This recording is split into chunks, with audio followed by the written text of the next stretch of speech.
Ah, goeie. Ah, goeie. We hebben iemand waande. We hebben even de boot aan het opknappen. Aha. We hebben net de boot gekocht en het plafond was verrot. Dus allemaal nieuw materiaal gehaald en opnieuw even fascineren. En is dit wel de goede tijd om maar een boot onder slag te gaan? Nou, nou gaan we niet varen, dus we kunnen al wat doen nou. Of niet?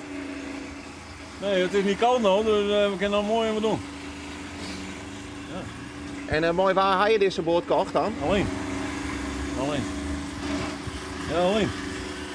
Maar ja, er zijn allemaal van die onvoorziene dingen, dus dit moet nog even, dat moet nog even.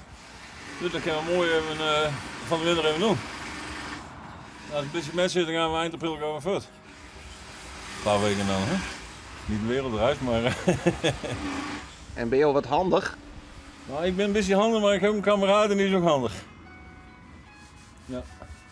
Dat zagen wat je nou hoort, dat is een kameraad. Ach, het heeft even tijd nodig, maar we redden het wel.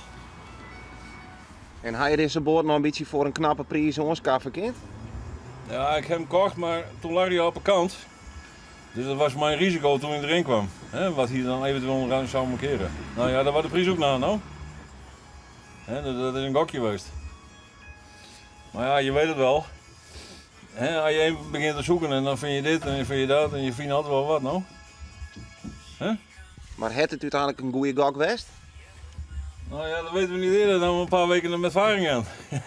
Kijk, we hebben kort in Drachten. Nou ja, we zijn hierheen gevaard 4, 5 uur. Dus, nou ja, toen hebben we geen misslag gehad. Maar ja, het is oud allemaal, dus je weet het nooit nou. Hè? Maar het plan is dus deze winter hut klussen, zodat je als de simmer er weer rondkomt, dat je er lekker op uit kennen. Nou, dat is wat ik wil, ja. Want ik heb geen zin om met 25 graden hier lopen te klussen, dan moet ik klaar wezen. Hè? Zodoende. Nou, een heel soort succes met dit project. Hey, hartstikke bedankt. Nou, meester, een goeie dag nog. Jo, Het beste, hè? Hoi.